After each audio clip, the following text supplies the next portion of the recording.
Saúdo a todos com a graça e com a paz do Senhor Jesus Cristo. Quero nesse instante deixar o meu carinho, o meu amor, a minha benevolência, a minha reverência e agradecimentos ao meu Deus que tem tudo feito por mim, que tem controlado a minha vida, que tem administrado a minha vida, que tem dirigido os meus passos. Muito obrigado, Senhor, pela sua benevolência. Em segundo lugar, eu quero agradecer a você, que é ouvinte do meu canal. Que o Senhor te abençoe. Obrigado por me deixar adentrar em seu lar para trazer a palavra do Senhor a você e os seus familiares. Pois bem, a entrada triunfal de Jesus em Jerusalém se encontra em Lucas capítulo 19, a partir do versículo de número 28, que diz: E dito isto, prosseguiu Jesus subindo para Jerusalém. Amém? Tudo já estava preparado, toda a festa, estava preparada. O verdadeiro rei dos judeus, que não veio para vencer uma guerra à espada, mas que veio para vencer a guerra através da sua morte. Ele venceria a guerra e venceria a morte, porque o reino dele não era deste mundo, e sim, o reino dele é um reino celeste, indestrutível e que se conquista com amor e não com força e violência. Pois bem, o 29 diz: Ora, aconteceu que, ao aproximar-se de Betfagé, junto ao Monte das Oliveiras, enviou 2 discípulos, dizendo: Ide à aldeia fronteira de ali.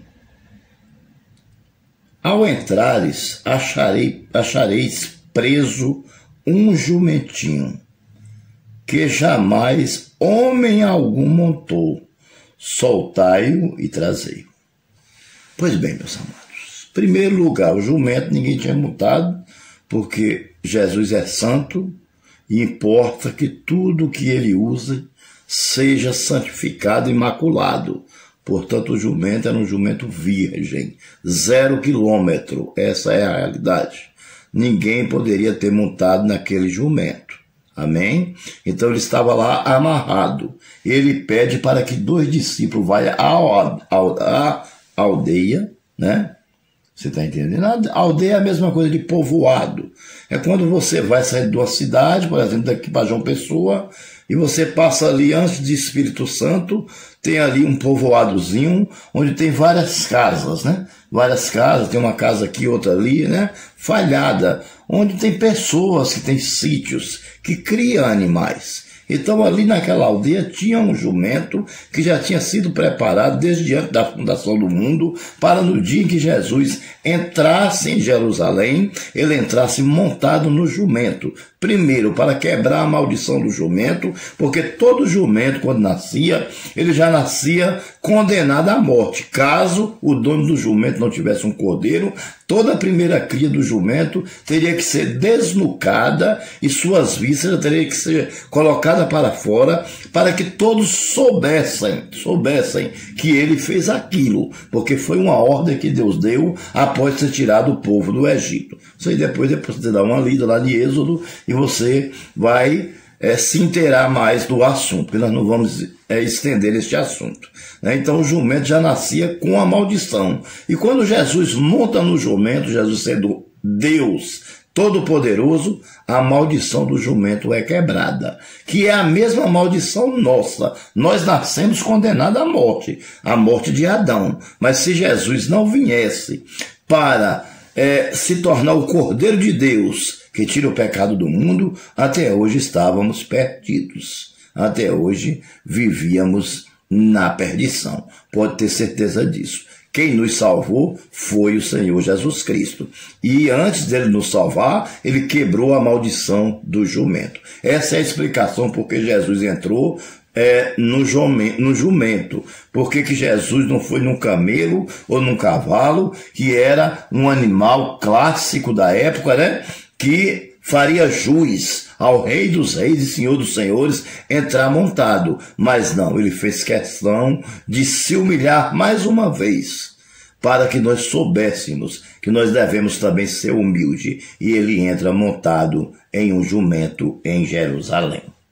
Pois bem, os discípulos receberam a ordem para pegar o jumento, só que no versículo 30, né? No versículo 31, eles diz o seguinte: e os discípulos perguntam ao Senhor: se alguém vos perguntar por que o soltai-o, respondereis assim: porque o Senhor precisa dele. Quem é o Senhor? O Senhor é Deus, Jesus Cristo. Ele precisa, então você tem que dar, porque tudo pertence a ele. Nós não temos nada. Tudo que nós temos, nós somos apenas administradores. Então eu não sei se aquele dono daquele jumento tinha 30 jumentos, 20 vacas, 40 camelos, né? 50 jumentas, né? E outros tipos de animais, e outras criações, e se era rico ou se era pobre. A Bíblia não diz, mas a Bíblia diz para dizer a ele que foi o Senhor que mandou. E assim eles o fez, e o dono do jumento não reclamou, e eles trouxeram o jumento tranquilamente, sem nenhum impedimento. Sem nenhum impedimento. Vamos lá, vamos continuar. Veja a importância de uma ordem de Deus. Quando Deus dá uma ordem, nós temos que cumprir. Amém? Pois bem. 32. E indo os que foram mandados, acharam segundo lhes dissera Jesus. Claro, Jesus é onisciente. Ele sabe de tudo. Ele sabia que aquele jumento estava ali, porque aquele jumento foi preparado para ele. Quando ele veio fazer a obra aqui na terra, o Pai explicou tudo a ele, com antecedência. E depois, ele é Deus. O Espírito Santo é Deus, Jesus é Deus e o Pai é Deus. Portanto, é onisciente, sabe de tudo que vai acontecer, sabe das prévias de nossas vidas, sabe do que tem, da intenção do nosso coração, sabe, né, do que o nosso psique, do que a nossa mente está pensando, sabe o que nós vamos fazer daqui a 1 minuto, ou 2 ou 3, mas já nós não sabemos. A onisciência de Deus dá esse atributo de saber as coisas antes que elas aconteçam. Só Deus sabe isso. O que passar disso é maldição, é demônio. Ah, porque eu vou ali para a cigana ler minha mão, porque eu quero saber se ela vai falar alguma coisa. Cigana não sabe de nada, essa é a verdade. Ah, porque eu vou ali para a cartomante, vai ler minha mão. Não sabe, não sabe. Existem dons espirituais que Deus nos dá, dom de visão e dom de revelação. Agora, a adivinhação não é de Deus. A adivinhação é com eficácia de Satanás. Então tenha cuidado. Todo mundo que diz que é adivinho tem o mal por trás dele. Pode ter certeza disso. Porque a Bíblia condena os adivinhos. Condena. E eles não conseguiram decifrar vários sonhos. Precisou chamar Daniel, precisou chamar José e muitos outros para decifrar os sonhos. Porque os adivinhos daquela época, eles eram do mal. Então, Deus não dava nenhum poder a ele. Aquele pouco poder que ele tinha era que Deus permitia, através da eficácia de Satanás, para confundir as pessoas em relação à fé. Deus queria saber em quem que eles criam, se era nos feiticeiros ou se era nele. Amém? Por isso que Deus quer saber se você vai confiar ou no anticristo ou se você vai continuar confiando nele. Amém? Porque o anticristo fará milagres e prodígios. Ele curará sua própria ferida mortal para confundir a fé, para experimentar as pessoas, para provar a fé das pessoas. Deus permitirá que isso aconteça. Então vamos lá.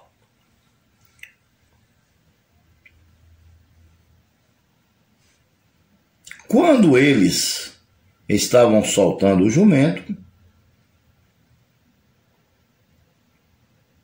seus donos lhes perguntaram: por que soltar? E eles responderam: porque o Senhor precisa deles. Então trouxeram e, pondo as suas vestes sobre ele, ajuntaram Jesus e montaram ele no jumento. Ou seja, esse ajuntar aqui é o seguinte: eles forraram o jumento com uma manta bem bonita, você entendeu? E pegaram, levantaram Jesus e colocaram sobre o jumento. Porque aquele era um momento especial que Jesus me disse. É como se você estiver abrindo, você vai entrar no seu carro, você abrir a porta do carro, como sinal de educação e gentileza para que sua esposa, ou parente, ou pai, ou mãe, ou irmão, ou alguém que esteja com você, entre. Isso é uma forma educada de agir. Então, os apóstolos fizeram isso. Colocaram uma manta sobre o jumento e pegaram Jesus e colocaram em cima do jumento. Foi isso que eles fizeram, né? Um ato de reverência e respeito ao mestre. E enquanto isso, o povo vinha atrás, com as folhas de oliveira, dizendo: Hosana nas alturas, ou seja, salve o rei dos judeus. Amém? Era isso que eles diziam. Salve o rei dos judeus. A multidão era muita, era incontável. Era tão incontável que os reis das épocas, as autoridades das épocas, ficaram assustados com o poder de persuasão de Jesus, com o poder de convencimento, né, de Jesus Cristo, né? Aquele povo todo seguindo, né? Mas aquele povo não seguia porque amava Jesus, essa é a realidade. Aquele povo seguia porque Jesus curava, libertava demônio e transformava pão e peixe para que multidões de 5.000 pessoas comessem. Porque se eles amassem, eles não tinham mandado soltar Barrabás e crucificar Jesus. Tinha alguns no meio que amavam, mas uma boa parte não o amava. Essa é a verdade, como hoje ainda acontece. Vamos lá. 37.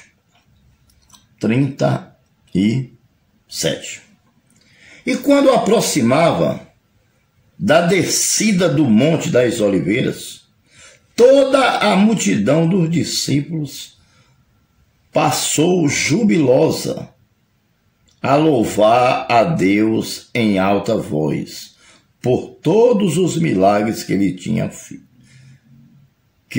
que tinha visto, que ele tinha feito, dizendo: bendito é o Rei que vem em nome do Senhor, paz no céu e glória nas maiores alturas. Você já falou isso para Jesus? Já, irmãos? Isso é uma forma de expressar o seu amor a Deus, né? Porque quando a gente lê aqui, a gente sente a presença de Deus, né? Coisa diferente, né? Pela presença forte, né? Do Senhor Espírito Santo, né? Ele já está em nós, né? Mas ele se agrada quando nós repetimos coisas que bendiz ao Senhor. Olha, bendito é o Rei que vem. Em nome do Senhor, paz no céu e glória nas alturas. Em outras palavras, salve o Rei dos judeus. Aqueles reis que viviam há tanto tempo no mundo nunca tinham ouvido palavras tão lindas quanto as palavras que os apóstolos proferiram a Jesus, e toda a multidão o acompanhava. Os que os apóstolos falavam, a multidão acompanhava. Então, era um tropel de barulho muito grande, era um barulho enorme, né, naquele lugar. 5 milhões de mulheres, fora crianças e homens, louvando e exaltando o nome do Senhor. 39. Ora, alguns dos fariseus lhes disseram, em meio à multidão: Mestre, repreende os teus discípulos. Mas ele lhe respondeu: asseguro-vos que, se eles se calarem, as próprias pedras clamarão. Aleluia! Louvado seja o nome do Senhor. Então o que Deus quer? Que nós não nos calemos nunca. Não nos calemos nunca de exaltar o seu nome. Não nos calemos nunca de glorificar o seu nome.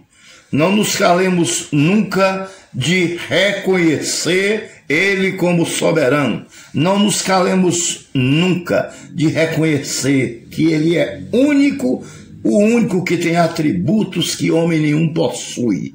Não podemos parar de reconhecer que o nosso Deus, ele tem toda a força, todo o poder, toda a honra, toda a glória, toda a exaltação, um reino indestrutível que ninguém jamais penetrará, porque o mal jamais penetrará o reino de Deus. O mal penetra os reinos de hoje, porque são reinos falhos, que não pode jogar pedra na janela do vizinho, porque a dele também é de vidro. Mas o reino de Deus não. É um reino com lisura, reino com fidelidade, um reino que será administrado pelo próprio Jesus Cristo, que será o milênio, o governo teocrático de Cristo. Vale a pena ser cristão, vale a pena esperar, né? Vale a pena, né? Valeu a pena esperar, né? Valeu a pena obedecer e com Jesus assim dizer: valeu. Então, vale a pena esperar. Tenha paciência, só mais um pouquinho.